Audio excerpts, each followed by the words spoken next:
So hello everyone, good morning সবাইকে। সবাই কেমন আছো? আশা করছি সবাই খুব ভালো আছো। তো আমিও মোটামুটি ভালো আছি।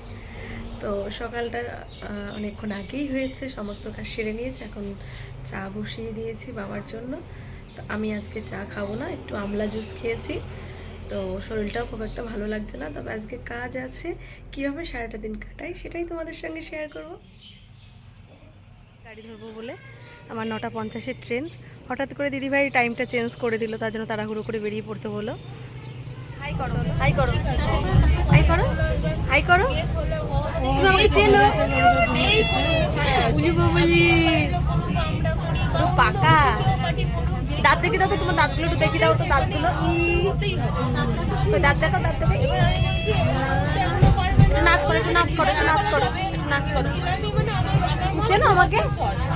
আজকে আমার সাথে আন্টির দেখা হয়েছে। আন্টি নিজে থেকে আমাকে পরিচয় দিয়েছে, খুব ভালো লাগলো। টুপুদির মা, টুপুদির অনেক ফ্যান আমি, অনেক ভিডিও দেখি। তো আন্টি ভালো থাকবেন, দেখা হয়েছে, ঠিক আছে? দিদিকে বলবেন।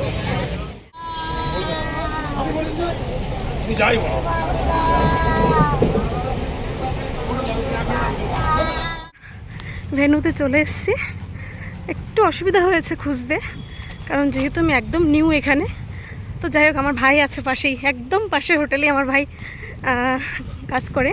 তো ওর কাছ থেকে সব শুনে আমি এসে গেছি আমার লোকেশন।